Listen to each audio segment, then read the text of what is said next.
I know you've probably already heard that there are two kinds of questions on the exam, and that's not entirely false, but it is not entirely true either.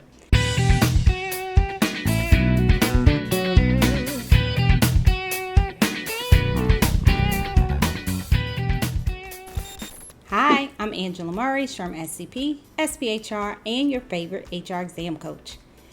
Today I'm introducing video 1 in a series titled The Complete SHRM Study Guide. So if you're gearing up for your SHRM exam and you're feeling a little bit overwhelmed with so much information, you're in the right place. In today's video, I'm going to break down everything you need to know to ace your SHRM exam. From your study strategy to key concepts, I have designed this series to help you tackle the exam and give you a plain plan of action. So grab your notes, get comfortable, and let's get started. First, let's talk about the kind of questions you're going to encounter on test day and how to approach each. I know you've probably already heard that there are two kinds of questions on the exam, and that's not entirely false, but it is not entirely true either. There are your standard knowledge questions and your situational judgment questions, but I like to break the knowledge questions down even further. I define them as either defined or undefined. Questions that are defined have one right answer and all the other answers are wrong. Flashcards are going to be useful for these kinds of terms and concepts. Here's an example of a defined knowledge question. What is the business model that converts raw materials into products customers want? A, business continuity plan. B, product life cycle.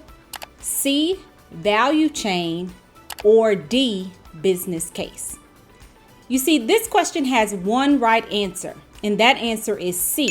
The value chain identifies the full range of activities required to bring a product or a service from conception through production to final delivery to the customers. There is no best answer here. There is one right answer, and the other three are wrong. This is a definitive question with a defined answer.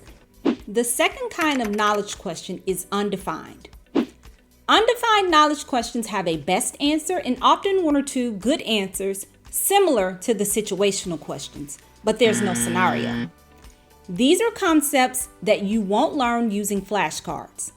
Here's an example of that. What would be the most effective step for HR to take to avoid unwanted turnover in the future? A, develop and administer an employee satisfaction survey that solicits candid feedback about employee perceptions. B, schedule meetings with senior leaders to discuss the impact turnover has on their business. C, implement team building activities to foster a collaborative work environment.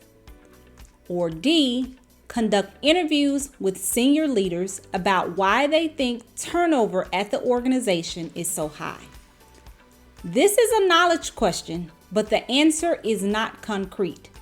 There is a best answer here, and there are three other answers that might be good, but still aren't the best. The best answer is A. Let's explore why A is the best answer. B says to schedule meetings with senior leaders to discuss the impact turnover has on their business. This could be very beneficial knowledge, but it will not directly address the turnover. It might give the HR employee more incentive to understand why the turnover is happening, but it won't have any direct impact. C says to implement team building activities that foster a collaborative work environment, which might also be beneficial. But the turnover may not be due to a lack of collaboration or camaraderie.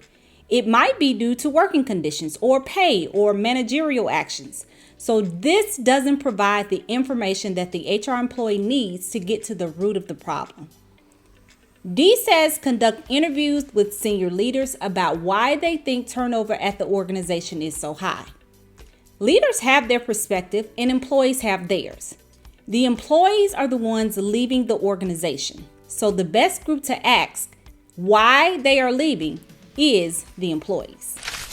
Next is the situational judgment questions, the dreaded SJIs that everybody hates, but they're actually your best chance of passing the exam. The situational questions are always undefined. That means that you're going to have to choose the best answer from other good answers. But of course, you have the extra element of having a full scenario that you have to consider. If you haven't watched my situational judgment video, make sure to take some time and watch that today. I'm going to give you some tips for answering the situational questions, but I am going to leave the link for that video in the description, plus the sign up for my full situational judgment workshop. It is definitely an eye-opening workshop, and it usually makes the situational judgment questions pretty easy. I'm not going to leave you hanging though. After all, this is supposed to be a complete study guide. So let's talk first things first. You need to have a full comprehension of the SHRM competency model. Knowing these competencies helps you understand what SHRM is looking for in your responses. You cannot skip the BASC. Number 2, read the questions carefully and answer what is in front of you. Don't add anything. Don't take anything away. Don't make assumptions, and don't rely on the factors dictated by your own company. The test writers, they've already written the questions. They are asking you to answer the questions, not rewrite them. Start off by identifying the key issue. Focus on the primary problem or the challenge that you are being asked to solve. Then understand the context. Consider the organizational context, including the stakeholders involved and the potential impact on the issue. Here's something important to note. The situational questions might present you with more than one problem in the scenario, but your job is to solve the problem that the question asks you to address.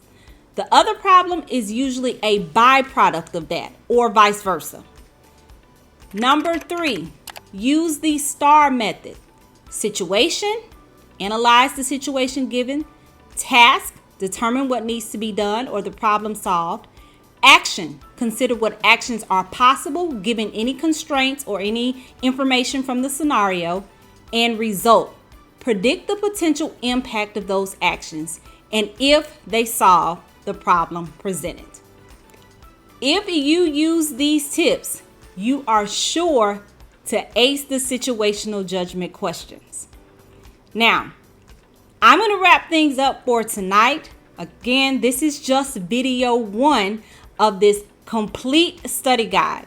The next video, I'm going to come back and I'm going to break down the questions even further before we actually jump into the competencies and we go through the functional areas.